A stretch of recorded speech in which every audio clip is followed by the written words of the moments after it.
बिस्मिल्लाहिर्रहमानिर्रहीम रब्बि इश्रह ली सदरी वयस्सिर ली अमरी वहलुल उक़दतम मिन लिसानी यफ़क़हू क़ौली। कल की ही दास्तान आगे बढ़ाते हैं, सिर्फ खुलासा, ताकि अगर कल किसी ने मिस किया हो तो।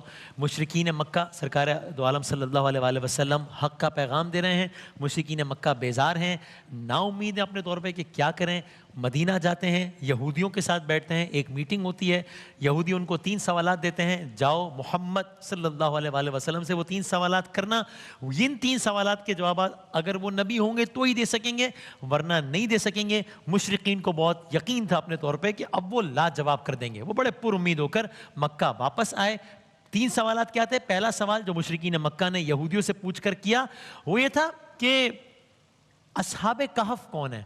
ये उन्होंने यहूदियों से मुशावरत के बाद सरकार दो आलम से पहला सवाल किया। दूसरा सवाल, जुल्करनैन कौन है या उनके बारे में बताइए। तीसरा सवाल, रूह की हकीकत क्या है। ये वो 3 सवालात हैं। ठीक, तो सुनिए कि वो 3 सवालात और उनके जवाबात का क्या माजरा रहा। कि वो ये मुशरिकीन मक्का है, सरकार दो आलम सल्लल्लाहु अलैहि वसल्लम है, सबकी नजरें हैं, सवाल जवाब हैं और अपना मुकदमा लेकर आए हैं।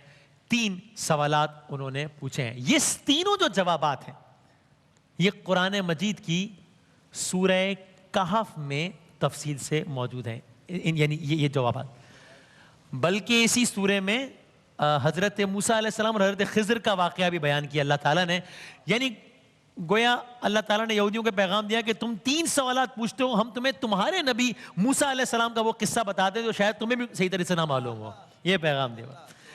तो बहरहाल आपने सरदारान कुरैश से पूछा, बताओ पहला सवाल क्या है। सरकार दो आलम ने पूछा सल्लल्लाहु अलैहि वसल्लम, वो गोया हुए सवाल किया उन्होंने कि मोहम्मद सल्लल्लाहु अलैहि वसल्लम, माजी में कुछ लोग थे उनको अस्हाबे कहफ कहा जाता था, तो वो कौन है।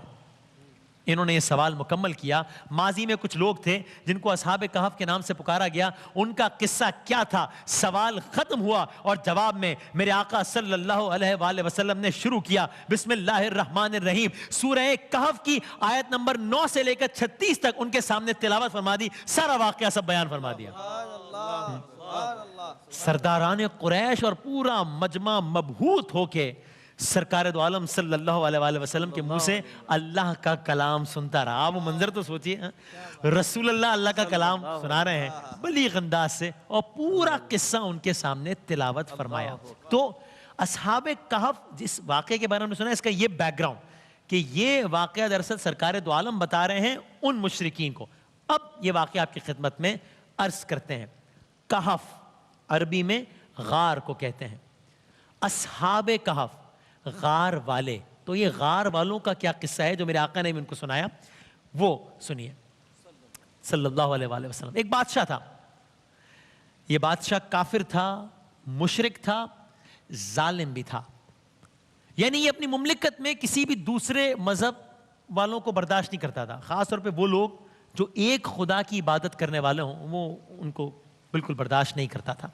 ऐसे अहले ईमान पे बड़ा सख्त वक्त होता था उस बादशाह के दौर में।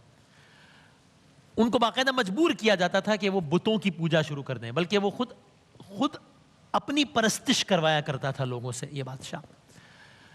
और ये वक्त है तकरीबन आज से 2000 साल पहले का। 2000 साल पहले का नाम इस बादशाह का, इस बादशाह का नाम वो है जो उर्दू, यानी जो तकरीबन जिन्होंने वाक़या नहीं भी सुना होगा उन्होंने बादशाह का नाम सुना होगा, क्योंकि उर्दू ज़बान का एक मुहावरा मंसूब है।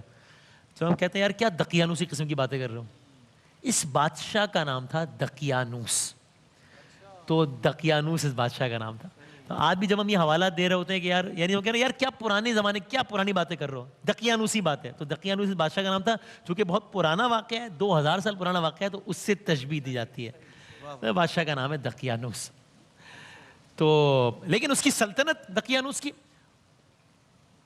चल रही है, वो किसी को अपने मजहब के खिलाफ इबादत नहीं करने दे रहा। और अक्सरियत ही ऐसी है, तकरीबन सारे ही ऐसे हैं जो कि चाहते या ना चाहते हुए उसके हुक्म पे अमल कर रहे हैं, क्योंकि बादशाह है, बादशाही है, उसकी खिलाफ वर्जी कौन करे। अब यहाँ से इस मुमलिकत में कुछ नौजवान हैं, गार वालों का किस्सा है ये, और मेरे आका ने उनको सुनाया।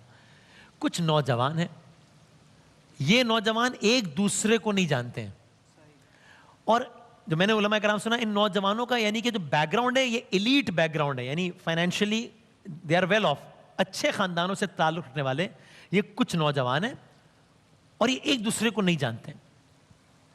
کیا مختلف ہے ان نوجوانوں کے بارے میں کہ یہ وہ نوجوان ہیں جو اپنی اپنی جگہ اپنے دل میں کچھ بات لیے بیٹھے ہیں لیکن کہہ نہیں پا رہے, اور وہ بات یہ کہ یہ سب کیا ہو رہا ہے. یعنی یہ ایک بادشاہ ہے, اس کی بادشاہی ہے, یہ اپنے آپ کی پرستش کرواتا ہے, بتوں کی پوجا کرواتا ہے, کسی مخالف دین والے کی سنتا نہیں ہے. تو کیا ہو رہا ہے سب, لیکن کچھ کر نہیں پا رہے اس لیے کہ ایک سینکڑوں کی مملکت ہے, یہ کچھ نوجوان ہیں اور ان نوجوانوں کو یہ بھی نہیں پتا کہ کچھ اور نوجوان بھی ہیں جو ہماری والی سوچ رکھتے ہیں. تو یعنی ایک بندہ مخالف سوچ رکھتا ہے وہ کیا بولے گا, کچھ نہیں کر پا رہا. یعنی ایسا ماحول تھا کہ عجب نہیں ہے کہ کبھی ان بتوں کی حقیقت کے بارے میں اگر ان نوجوانوں نے اپنے گھر والوں, اپنے والدین, اپنے بڑوں سے بھی بات کی ہو تو انہوں نے بھی سختی سے منع کر دیا ہو کہ بھائی یہ اس طرح کی بات تو سوچو بھی نہیں, مروا دیے جاؤ گے, چنوا دیے جاؤ گے. تو اب یہ لوگ سوچتے ہیں اور دل ہی دل میں کڑتے رہتے ہیں کہ یہ سب کیا ہے. اب ایک معروف قول کے مطابق یہ داستان اس طرح آگے بڑھتی ہے جو ذی حیثیت خاندانوں کے بچے. ایک مرتبہ ایسا ہوا, ایک تہوار تھا, ایک ایونٹ تھا, ایک بڑا, میں اگر اپنے الفاظ میں, ایک بڑا میلہ منعقد ہو رہا تھا. اور اللہ کا کرنا ایسا ہوا کہ اس میلے میں یہ جو سارے نوجوان تھے یہ بھی گئے ہوئے تھے اپنے اپنے طور پہ. اور اس میلے میں یہی ساری شرکیہ جو رسومات ہیں یہ سب جاری تھی. بتوں کی پوجا, دقیانوس اپنی پرستش کروا رہا ہے. ایک بڑا میلہ ہے, ہجوم ہے, ہزاروں لوگ ہیں, سینکڑوں لوگ ہیں. اس ہجوم میں کچھ نوجوان ہیں اور جو کہ یہ اپنی آنکھوں سے دیکھ رہے ہیں اور کڑ رہے ہیں کہ یہ سب کیا ہو رہا ہے.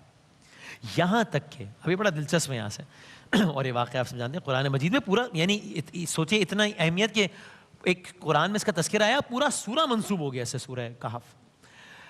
تو اب ان میں سے ایک نوجوان نے جب یہ سارے کا سارا ماجرا دیکھا کہ یہ جب شرکیہ معاملات ایک حد سے آگے بڑھے, تب یہ نوجوان کچھ کہتا تو نہیں ہے لیکن بہت دکھ کے عالم میں, بہت مایوسی کے عالم میں یہ نوجوان اپنا سر جھکاتا ہے اور اس بھیڑ سے الگ ہو جاتا ہے, جا کے ایک درخت کے سائے میں بیٹھ جاتا ہے. کیونکہ یہ کسی کو اکیلا ہے, کچھ بول نہیں سکتا, کسی کو منع بھی نہیں کر سکتا, کچھ بھی نہیں کر سکتا. ان کے اپنے گھر والے کو سننے کو تیار نہیں ہے. تو سر جھکائے یہ نوجوان بیٹھا ہے, ایک سوچ میں گم ہے کہ سب کیا ہو رہا ہے. بھیڑ سے دور آ گیا کہ اچانک اس نوجوان کو کچھ قدموں کی آہٹ سنائی دیتی ہے. تو یہ بتایا حیران ہوتا ہے کہ مطلب اس بھیڑ میں میں تو کسی وجہ سے الگ ہو کر آ گیا ہوں, باقی تو سارے اس کو ماننے والے ہیں, تو اور کوئی کیوں دور آیا ہوگا میلہ چھوڑ گیا ہو. وہ دوسرا نوجوان بھی آ کے اس کے پاس بیٹھ جاتا ہے. اب یہ دو نوجوان ہو گئے, یہ غار والے جمع ہو رہے ہیں اب. ہاں, ایک تیسرا نوجوان آتا ہے اسی عالم میں, وہ بھی آ کے بیٹھ جاتا ہے. یہاں تک کہ کچھ وقت نہیں گزرا تھا کہ یعنی یہ اس کے بعد اب یہ نوجوانوں کی تعداد بڑھ گئی. کچھ وقت کے بعد یہ چند لوگ ہو گئے جو کہ اس درخت کے نیچے آ کر بیٹھ گئے. اب کچھ لمحوں بعد کا ماحول ہے کہ سب ایک دوسرے کو حیرت سے دیکھ رہے ہیں کہ یہ کیوں آ گئے ہیں. یعنی یہ آپ سوچیں ایک بڑا کہیں مجمع لگا ہوا ہو, ایک بندہ آ کے سائڈ پہ بیٹھ جائے, دوسرا ہے وہ بھی اس کے پاس بیٹھ جائے, تیسرا بیٹھ جائے, مطلب تو یہ, اور سب اب دیکھ رہے ہیں کہ یہ سب کیا ہو رہا ہے. اور تقریباً سارے ایک ہی ایج گروپ کے بھی ہیں, سب کے چہروں پہ مایوسی بھی ہے, سب کے چہروں پہ کوپ بھی نظر آ رہی ہے. یعنی بس بے اختیار ایسے میں ایک نوجوان کے منہ سے, اگر ہم قصے کو تیزی سے آگے بڑھائیں, شدید کوفت کے عالم میں, مایوسی کے عالم میں, ایک نوجوان کے منہ سے اس قوم کی گمراہی کے حوالے سے ایک جملہ نکل گیا کہ یہ سب کیا ہے. اب اس نوجوان نے پہلی مرتبہ باقی نوجوانوں کے سامنے بادشاہ کے حوالے سے ایک مخالفانہ بات کر دی ہے اور دیگر لوگ سن رہے ہیں. درخت کے نیچے بیٹھے ہیں, میلہ وہاں لگا ہوا ہے. اب باقی جب نوجوانوں نے سنا, انہوں نے اس پر ایک رد عمل دیا کیونکہ یہ سب اس کے ماننے والے ہیں, اور اس نوجوان نے پہلی مرتبہ کوئی بات پبلکلی کر دی ہے. باقی نوجوانوں کا جو رد عمل ہے وہ سارے کے سارے آگے کے واقعے کی شکل ڈیفائن کرے گا. نوجوان نے یہ عمل کیا ہے, اس کا رد عمل کیا ہے, کل داستان کو یہیں سے آگے بڑھائیں گے انشاءاللہ.